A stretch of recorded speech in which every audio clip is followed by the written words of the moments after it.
Hi everyone, welcome back to the Django tutorial series.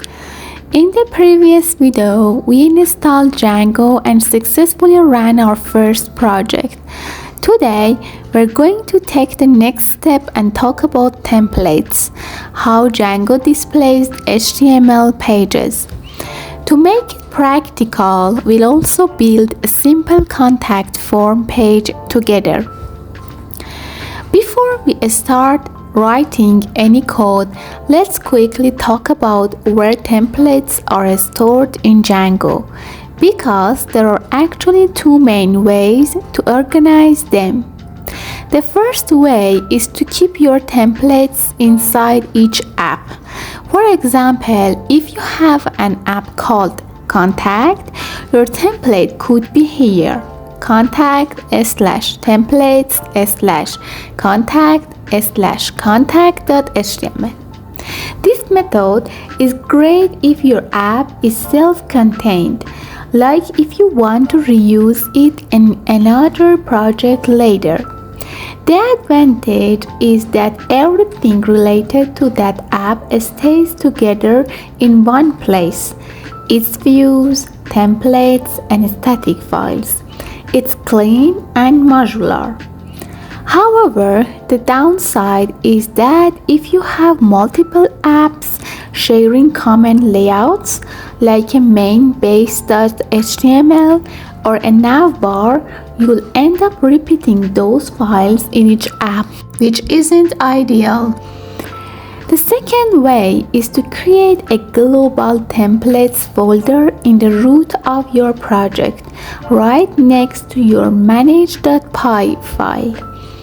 Inside that folder, you can create subfolders for each app.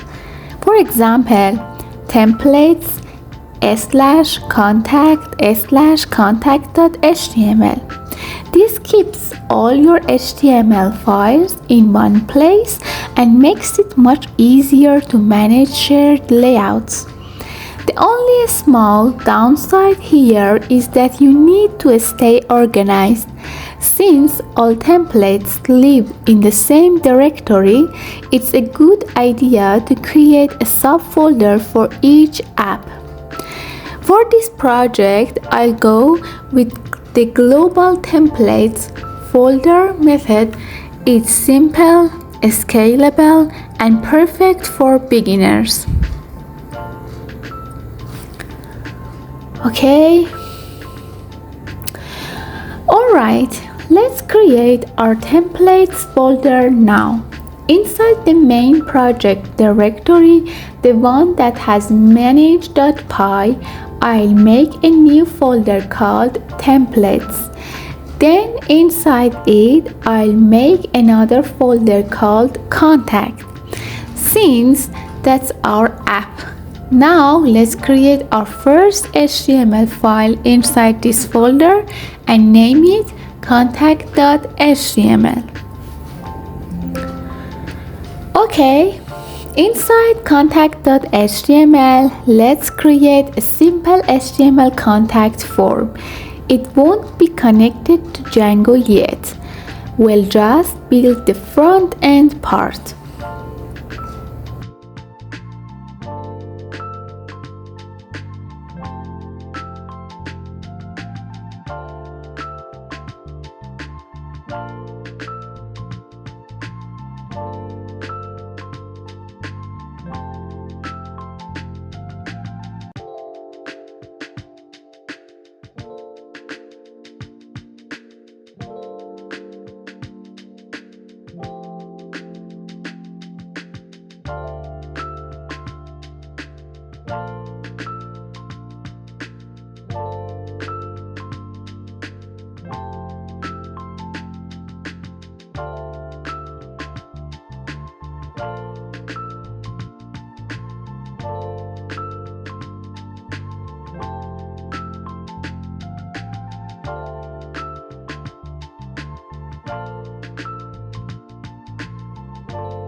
Okay, after typing, this is just a static page for now.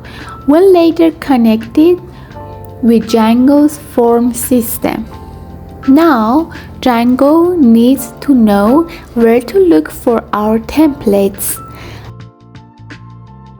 Let's open settings.py, find the templates section and update it.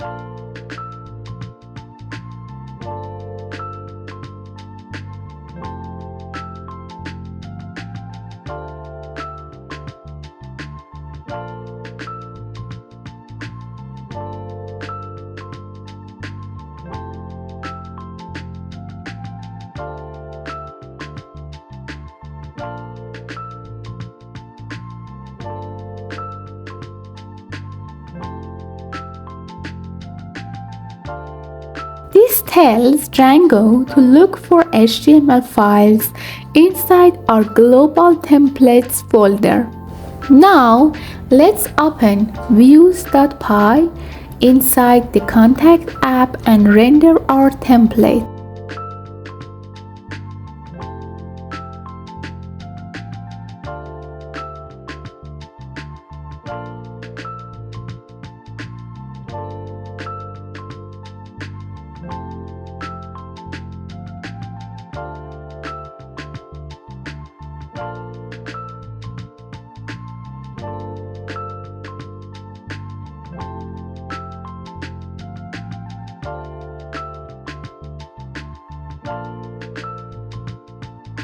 This function tells Django to load and display the contact.html file whenever this view is called.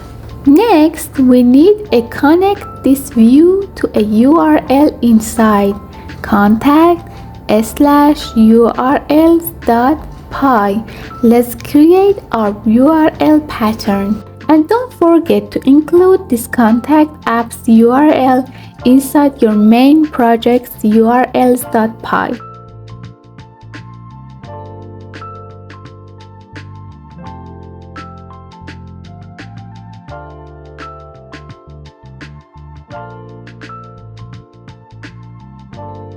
Now let's test it. Run the server using this command. Then open your browser and go to http://127.0.1/8000/contact/ and there it is. Our first contact form is live. So that's how you create and connect templates in Django. In the next video, we'll make this contact form dynamic so that when you click send, Django will process the form data and maybe even send an email. If you found this helpful, don't forget to like, subscribe, and I'll see you in the next video.